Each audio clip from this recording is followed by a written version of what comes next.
Hello students, आज अपने करेंगे sexual reproduction in flooring plants का 7वां पार्ट। देखिए, पिछली क्लास में अपनों ने टेपिटम के कार्य और लघु बीजाणु जनन की प्रक्रिया पढ़ी थी। लघु बीजाणु जनन की प्रक्रिया पढ़ी थी। अब देखिए, जो टेपिटम के कार्य है उसमें अपनों ने 4-5 कार्य किए थे। एक कार्य और है, ठीक है, वो भी मैं बता देता हूं। वैसे मैंने आपको बताया था, लेकिन थोड़ा सा उसको और हल्का सा डिटेल में कर देता हूं। मैंने आपको ये बताया था कि जो टेपिटम है वो एग्जाइन के निर्माण में भूमिका निभाती है। टेपिटम एग्जाइन यानी बाइएचोल, ठीक। अब देखिए, जो टेपिटम है, टेपिटम कुछ वसीय संरचनाओं का निर्माण करती है। जो टेपिटम है उसमें कुछ वसीय संरचनाएं बनेगी। इन संरचनाओं को कहते हैं अपने प्रोयूबिस काय, प्रोयूबिस काय, ठीक। और ये प्रोयूबिस काय स्पोरोपोलेनिन के साथ क्रिया करके स्पोरोपोलेनिन के साथ क्रिया करके, या जब प्रोयूबिस जो काय हैं उन पर स्पोरोपोलेनिन जमा हो जाता है, तब ये प्रोयूबिस काय यूबिस कायों में कन्वर्ट हो जाती है। यूबिस काय में कन्वर्ट हो जाती है। और ये यूबिस काय एग्जाइन के निर्माण में भाग लेती है। एग्जाइन के निर्माण में भाग लेती है। तो देखिए, टेपिटम के कार्य की बात कर रहे हैं अपने। एक कार्य जो था उसको थोड़ा सा अपने डिटेल में देख रहे हैं। मैंने आपको बताया था कि एग्जाइन के निर्माण में टेपिटम की भूमिका होती है, ठीक। अब देखिए, इसको थोड़ा सा डिटेल में देखते हैं कैसे कि जो टेपिटम है वह कुछ वसीय संरचनाओं का निर्माण करती है, ठीक। और इन वसीय संरचनाओं को अपने कहते हैं प्रोयूबिस काय।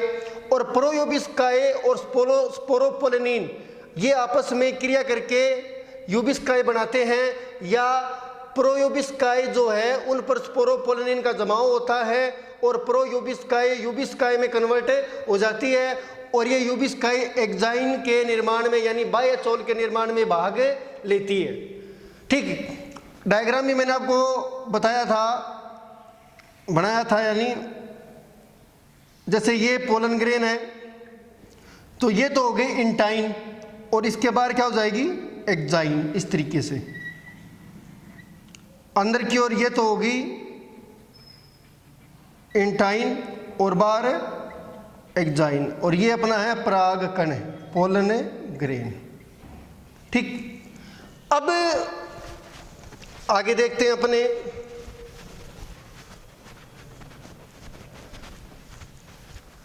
देखिए, पिछली कक्षा में अपनों ने लघु बीजाणु जनन के बारे में पढ़ा था, और ये बताया था मैंने कि लघु बीजाणु जनन 2 प्रकार का होता है, ठीक। उत्तरोत्तर और युगपत। उत्तरोत्तर और युगपत। तो पिछली क्लास में मैंने आपको उत्तरोत्तर और युगपत के बारे में बताया था। अब देखिए, जो लघु बीजाणु जनन है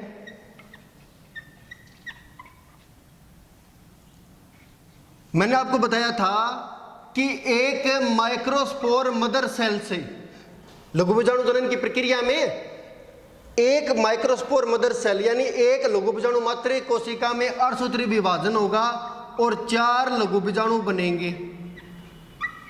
4 लघु बीजाणु बनेंगे। ये जो 4 लघु बीजाणु बने ये आपस में जुड़े हुए होंगे, और इस संरचना को अपनों ने नाम दिया था लघु बीजाणु चतुष्क। लघु बीजाणु चतुष्क, ठीक। अब जो उत्तरोत्तर प्रकार था अपना, ठीक, उसमें जो लघु बीजाणु चतुष्क है उसमें चारों लघु बीजाणुओं का जो विन्यास था वो था समद्विपार्श्व। समद्विपार्श्व उत्तरोत्तर प्रकार का जो लघु बीजाणु जनन हुआ था, ठीक, उसमें जो लघु बीजाणु चतुष्क बना था, लघु बीजाणु चतुष्क में जो चारों लघु बीजाणु हैं वो समद्विपार्श्व रूप से विन्यासित होते हैं, ठीक। और युगपत प्रकार में मैंने आपको क्या बताया था, चतुष्फलकीय व्यवस्था मिलती है, चतुष्फलकीय, ठीक। डायग्राम भी बना लेते हैं दोबारा। जैसे जो उत्तरोत्तर प्रकार है, उत्तरोत्तर प्रकार से जब लघु बीजाणु जनन होगा तो 4 लघु बीजाणु बनेंगे और चारों लघु बीजाणुओं का जो समूह उसको कहते हैं लघु बीजाणु चतुष्क, जो दिखने में इस प्रकार का होगा।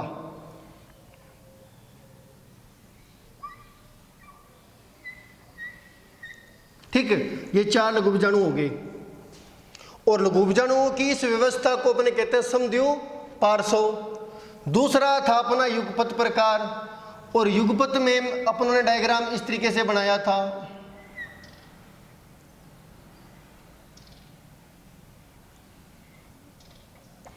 ठीक, ये जो व्यवस्था है लघु बीजाणुओं की, ये चतुष्फलकीय है, टेट्राहेड्रल, चतुष्फलकीय, टेट्राहेड्रल। और ये समद्विपार्श्व हो गए। समद्विपार्श्व में तो अपने को चारों दिखाई दे रहे हैं साथ में, लेकिन यहाँ पर अपने को 3 ही दिखाई देंगे, एक पीछे की तरफ होगा।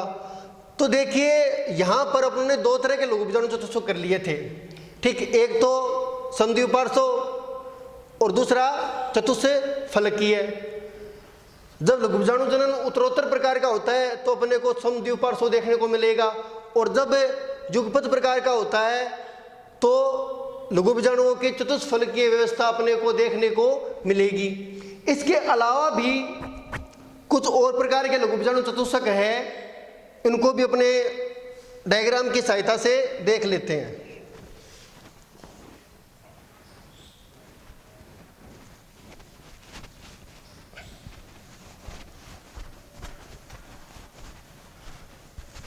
तो अपने लिख रहे हैं लघु बीजाणु चतुष्क के प्रकार,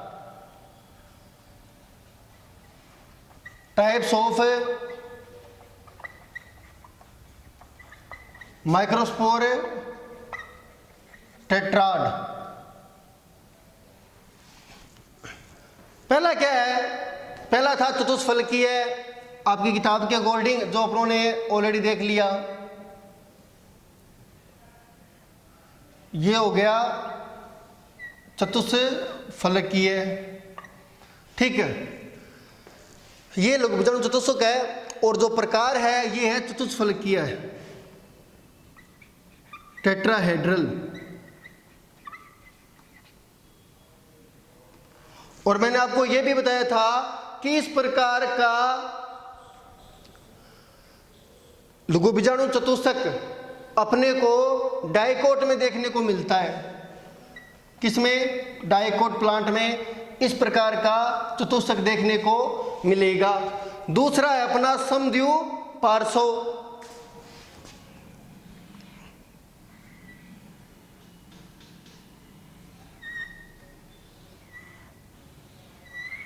समद्विपार्श्व।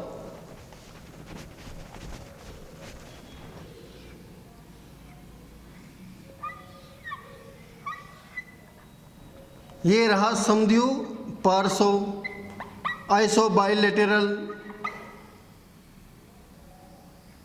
ठीक है। और ये देखने को मिलता है अपने को मोनोकोट में, मोनोकोट में, ठीक है। अब जो अपना तीसरा प्रकार है इसमें वो है क्रोसित, डेक्यूसेट। तीसरा जो प्रकार है वो है क्रोसित। 2 हो गए। जो तीसरा प्रकार है वो है क्रोसित डेक्यूसेट।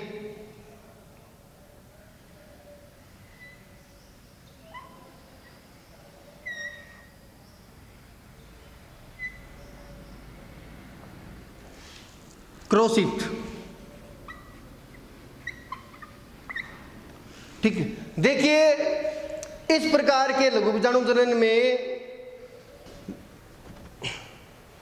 जो लघु बीजाणु हैं, जैसे अपने को पता है कि यहां पर 4 है, ठीक है, तो जो दो लघु बीजाणु हैं वो एक दूसरे के समकोण पर होंगे, ये 2 हो गए, और यहां पर जो 2 है ना वो इनके समकोण पर है।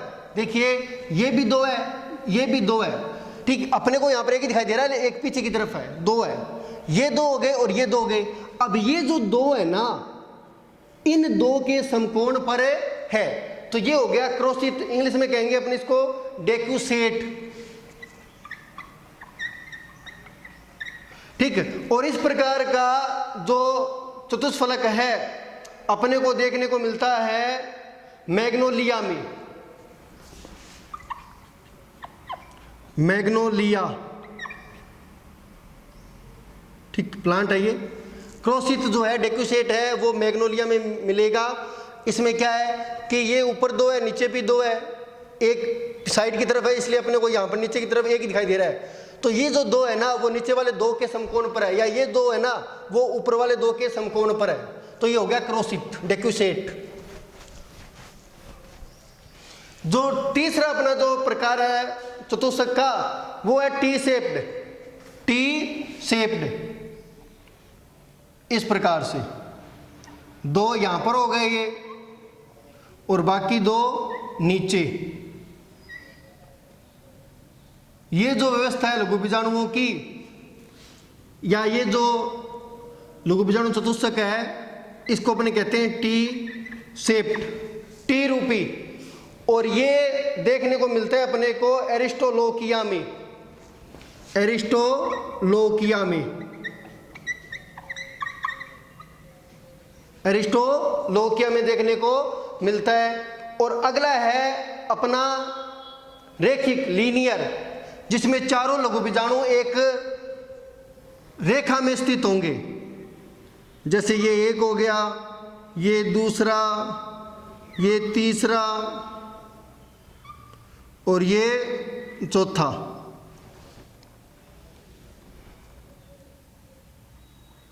तो इस प्रकार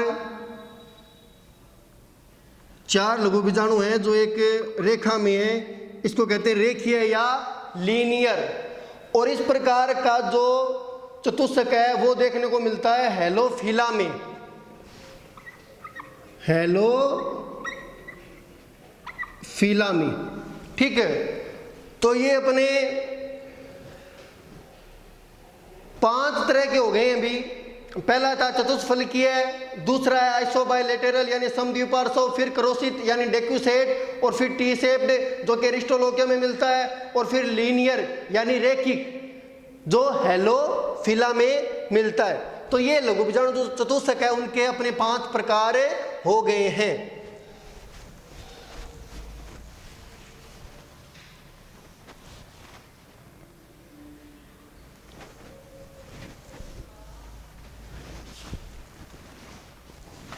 आगे देखिए, यहां पर अब जो मैं बता रहा हूं वो 1 नंबर की दृष्टि से महत्वपूर्ण है भी। एक टर्म आती है पोलिनियम। पोलिनियम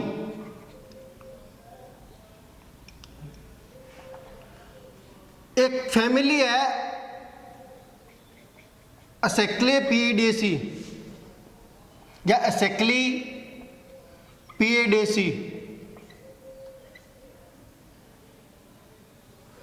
एसेक्लीपिडेसी ये एक फैमिली है, ठीक। जैसे कि इस फैमिली का एक सदस्य हो गया आक, जो अपने आक्टा कहते हैं वो। एसेक्लीपिडेसी जो फैमिली है इसके जो सदस्य है जैसे कि आक हो गया, ठीक, कैलोट्रोपिस। इसमें क्या होता है कि जो परागकण है ना, परागकण मिलकर एक पिंड बनाते हैं, एक पिंड बनाते हैं। अनेक परागकण मिलकर एक पिंड बनाते हैं और इस पिंड को अपने कहते हैं पोलिनियम। तो पोलिनियम क्या है वो देखिए कि जो एसेक्लीपिडेसी जो कुल है इस कुल के सदस्यों में क्या होता है कि जो परागकण है, बहुत सारे परागकण मिलकर एक पिंड बनाएंगे और इस पिंड रूपी संरचना को अपने कहते हैं पोलिनियम। जैसे कि अपने डायग्राम देखें पोलिनियम का, तो इस प्रकार आप डायग्राम बना सकते हो। ये 2 पोलिनियम उन्होंने शो कर दिए, ठीक। और ये अंदर है पोलन ग्रेन, यानी कई पोलन ग्रेन हैं जो आपस में जुड़े हुए हैं इस तरीके से, और एक पिंड रूपी स्ट्रक्चर बन रही है जिसको अपने कहते हैं पोलिनियम।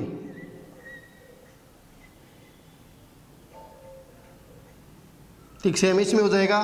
तो ये है स्ट्रक्चर अपनी पोलिनियम, ठीक। आगे देखिए, इसी तरीके की एक और बात है जो इतनी इंपॉर्टेंट तो नहीं है, लेकिन इसके साथ है तो एग्जाम में आने की संभावना भी बन जाती है। ड्रोसेरा, ड्रोसेरा एक प्लांट है भी। ड्रोसेरा में क्या होता है कि कई लघु बीजाणु चतुष्क आपस में मिल जाते हैं, कई लघु बीजाणु चतुष्क, ड्रोसेरा प्लांट हो गया। तो इसमें क्या होगा कि कई लघु बीजाणु चतुष्क आपस में मिल जाते हैं और इस संरचना को अपने कहते हैं संयुक्त परागकण, संयुक्त परागकण। तो क्या है, जो ड्रोसेरा है उसमें क्या है कि जो लघु बीजाणु चतुष्क है या जो परागकण चतुष्क है वो आपस में जुड़ जाते हैं, संयुक्त हो जाते हैं और इसे कहते हैं अपने संयुक्त परागकण। ड्रोसेरा, एक उदाहरण और है टाइफा, टाइफा में भी मिलता है भी, ड्रोसेरा और टाइफा, टाइफा, ठीक है। अब देखिए एक टर्म और आती है पोलिस्पोरी, पोलिस्पोरी यानी बहुबीजाणुता। ये भी इंपॉर्टेंट है 1 नंबर की दृष्टि से। मैंने आपको बताया था कि लघु बीजाणु चतुष्क में सामान्यतः कितने लघु बीजाणु होते हैं? 4। जैसे चतुष्क से भी पता चल रहा है कि 4 ही होते हैं, लेकिन कई बार क्या होता है कि इनकी संख्या 4 से ज़्यादा हो जाती है, 4 से ज़्यादा, ठीक है। तो यदि चतुष्क में 4 से अधिक लघु बीजाणु उपस्थित हो तो इस अवस्था को अपने कहते हैं पोलिस्पोरी। यानी जो चतुष्क है नॉर्मली उसमें 4 लघु बीजाणु मिलते हैं, और अगर चतुष्क में 4 से ज़्यादा मिलेंगे लघु बीजाणु तो उस अवस्था को अपने कहते हैं पोलिस्पोरी, बहुबीजाणुता।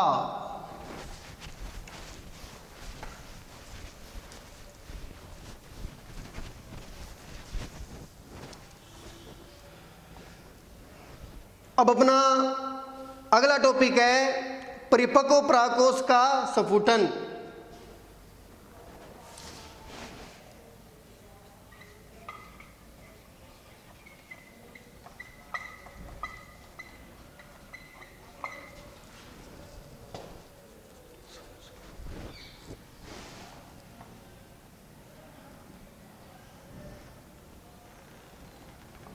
डेसेंस ऑफ एंथर, हिंदी में कहेंगे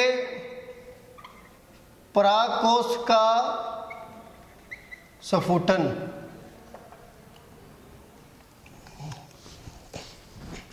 देखिए जब परागकोश परिपक्व हो जाता है तो उसका स्फुटन होता है ताकि जो परागकण है वो मुक्त हो जाए और परागण की क्रिया संपन्न हो सके, ठीक है। तो परागकोश का स्फुटन किस प्रकार होता है, ठीक है। कौन कौन सी कोशिकाएं हैं या कौन कौन से स्तर होते हैं, ठीक, जो इसमें सहायता करते हैं वो अपने देखेंगे। तो मैंने आपको बताया था कि परागकोश स्फुटन में जो स्तर होता है, जो लेयर है, जो महत्वपूर्ण है वो है एंडोथीसियम, एंडोथीसियम। ठीक है, तो अपने बात करें परागकोश के स्फुटन की, यानी जब परागकोश परिपक्व हो जाएगा तो परागकोश फट जाएगा, स्फुटित हो जाएगा और परागकण मुक्त हो जाएंगे और बाद में परागण की क्रिया होगी। और परागकोश स्फुटन में जो महत्वपूर्ण जो स्तर है, ठीक, वो है एंडोथीसियम, और जो सेल है वो है स्टोमियम सेल, स्टोमियम सेल्स। ये मैंने आपको पहले भी बताया था। देखिए, जब परागकोश परिपक्व हो जाता है, परागकोश परिपक्व हो जाता है तो क्या होगा, जब परागकोश परिपक्व हो जाएगा तो अपने को सिर्फ दो ही लेयर दिखाई देगी, एपिडर्मिस और एंडोथीसियम। देखिए ये डायग्राम है, ये डायग्राम परागकोश के स्फुटन को प्रदर्शित कर रहा है। और यहाँ पर अपने देख रहे हैं कि जो परिपक्व परागकोश है, ठीक, या जिसका स्फुटन हो गया, ऐसा परागकोश जिसका स्फुटन हो गया है, उसमें अपने को सिर्फ दो ही लेयर्स दिखाई देती है, दो ही स्तर दिखाई देते हैं, बाहरी एपिडर्मिस और फिर एंडोथीसियम। तो परागकोश जब परिपक्व हो जाएगा तो अपने को दो ही लेयर्स मिलेगी, स्तर या परत मिलेगी, एपिडर्मिस और एंडोथीसियम। ठीक, जो टैपिटम है और जो मिडिल लेयर है, मिडिल लेयर, ये लघु बीजाणुओं को पोषण देते हुए लुप्त हो जाएगी। ये परिवर्धित होते हुए लघु बीजाणुओं को या लघु बीजाणुओं को पोषण प्रदान करते हुए या पोषण देते हुए लुप्त हो जाएगी, पोषण देते हुए लुप्त हो जाती है। ठीक है, अब देखिए यहाँ पर परागकोश के स्फुटन में जो महत्वपूर्ण जो रोल है ना, वो कौन निभाएगा, एक तो एंडोथीसियम और एक स्टोमियम सेल्स। देखिए कैसे, मैंने आपको ये बताया था कि जो एंडोथीसियम है, एंडोथीसियम की जो कोशिकाएं हैं, कोशिकाओं की जो भित्तियां हैं, उन पर सेलुलोज की पट्टियां मिलती है, एंडोथीसियम। और एंडोथीसियम की जो सेल्स है, सेल्स की जो वाल्स है, ठीक, उन पर क्या मिलेगी, सेलुलोज की पट्टियां। और इस कारण जो एंडोथीसियम है वो क्या होती है, आर्द्रता ग्राही, यानी ये नमी को शोषित कर सकती है या करती है। अब एक बात और भी बताई थी मैंने, जो एंडोथीसियम है,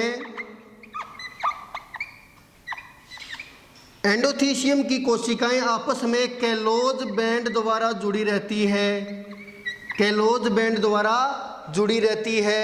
लेकिन कुछ कोशिकाएं ऐसी भी होती है जिन पर कैलोज बैंड अनुपस्थित होता है, और उन कोशिकाओं को अपने कहते हैं स्टोमियम सेल्स, स्टोमियम सेल्स। तो देखिए स्फुटन की प्रक्रिया किस प्रकार होगी, उसको अपने थोड़ा अब डिटेल में देखते हैं। ये जो आपको डायग्राम दिखाई दे रहा है, ये ऐसे परागकोश का है जो स्फुटित हो गया है, और ये अंदर परागकण है जो अब बाहर मुक्त हो रहे हैं। ठीक, एक बात और देखिए, आपको पता है कि यहाँ पर एक लघु बीजाणुदानी है और यहाँ पर भी एक है।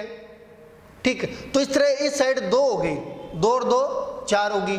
लेकिन अब आपको यहाँ पर क्या दिखाई दे रहा है कि यहाँ पर ये एक स्ट्रक्चर आपको कंप्लीट दिखाई दे रही है, यानी यहाँ पर दो लघु बीजाणुदानी क्लियर नहीं है। क्यों नहीं है कि देखिए यहाँ पर दो लघु बीजाणुदानियाँ थी शुरुआत में, इस तरीके से दो थी, ठीक, एक यहाँ पर थी, एक यहाँ पर थी। लेकिन जब परागकोश परिपक्व होता है तो जो लघु बीजाणुदानियाँ हैं, ठीक, उनकी जो भित्तियाँ हैं वो नष्ट हो जाती है। यानी कहने का मतलब है कि भित्तियाँ कह लो या इनके बीच में जो भी उत्तक है या जो भी वाल है, ठीक, जो भी उत्तक है या जो भी वाल है, भित्ति है, जिसके कारण दोनों लोग बीजाणुदानियां क्या है, अलग अलग है, वो क्या हो जाएगा, वाल या उत्तक क्या हो जाएगा, बीच वाला वो नष्ट हो जाएगा। नष्ट हो जाएगा तो दोनों लोग बीजाणुदानियां आपस में क्या होगी, मिल जाएगी, इस तरीके से मिल जाएगी। जैसे यहाँ पर आपको दिखाई दे रहा है मिल गई, इधर भी मिल गई है। अब आगे देखिए, ये मान लीजिए एंडोथीशियम की कोशिकाएं हैं।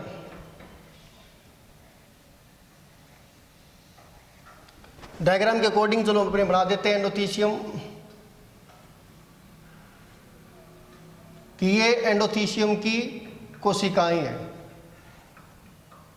ठीक, और ये इनके बीच में केलोज बैंड है,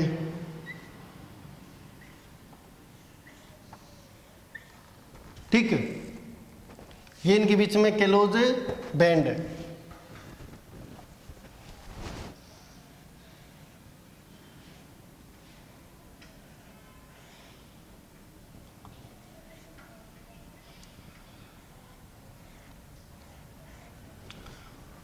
ये केलोज बैंड होगी इनके बीच में, और केलोज बैंड के कारण ये जो सेल्स है ना, ये आपस में मजबूती से जुड़ी हुई है। और आपको पता है कि एंडोथीशियम आर्द्रता ग्राही होती है। ये जो दो सेल है वो तो अपनी क्या कह देगी उनको, अपने स्टोमियम सेल्स, क्योंकि इन पर केलोज बैंड अनुपस्थित है।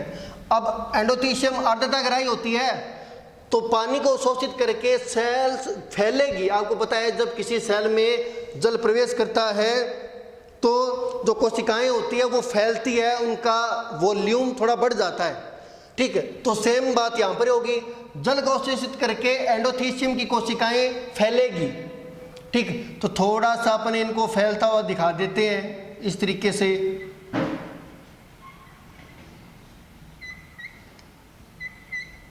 इस